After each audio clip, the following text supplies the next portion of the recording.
So, have you ever been paid for an internship? No.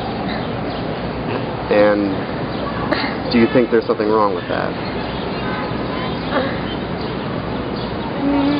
I mean, I feel like there is, but at the same time, internships like this, it's all about experience. It's about getting connections. I mean, I want to be there. No one's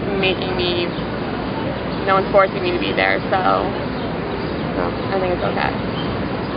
There is a view out there, and I don't know how well founded it is, but there is a view out there that employers are exploiting the situation by offering internships to people and then using them as if they were employees. That they're basically just doing the work that employees would be doing if the intern wasn't there. Mm-hmm.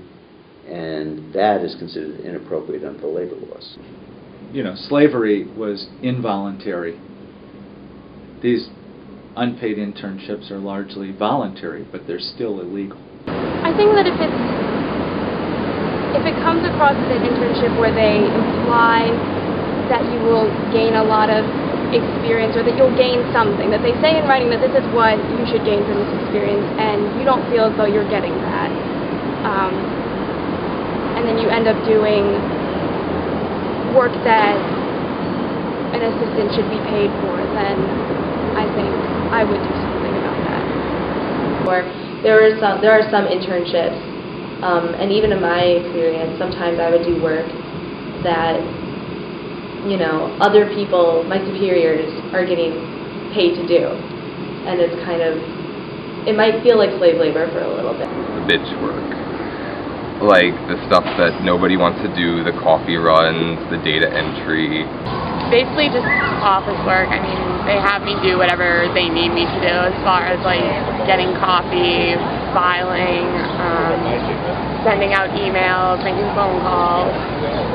I have friends who worked at MTV, I have friends who've worked Jimmy Fallon, like everywhere. Everywhere that seems really cool, they're not going to pay you. Just knowing that it's been unpaid and knowing that, yes, the magazine is the final culmination of all our work, but I think something like a monetary value, monetary things would be really, really nice to help out, like to ease the stress of like, I'm working from like literally like 9 to 7 and I'm just get so tired, and I know that the magazine is the end product, but I think that something like a reward in the meantime would probably be really nice and fulfilling too. Yeah, and these are rules that go back decades.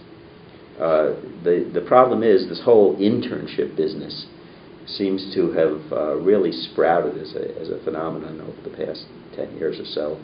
And it sprouted during a time when, during the Bush administration, when they weren't particularly interested in enforcing the Fair Labor Standards Act or any other labor regulations. 20 years ago, maybe 1 in 5 college students would have done an internship by the time they graduated, and now it's getting close to half.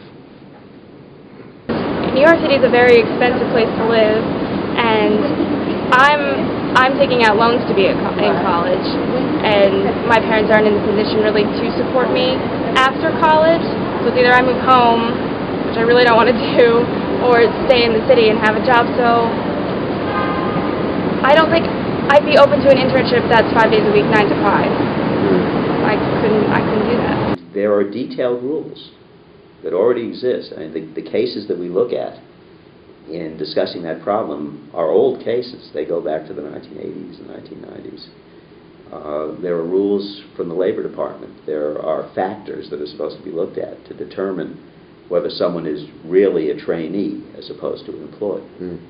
And the key factor is whether, while they're in the training program, they're doing work that's a benefit to the employer that would otherwise be done by a paid employee. There's very little record of enforcement.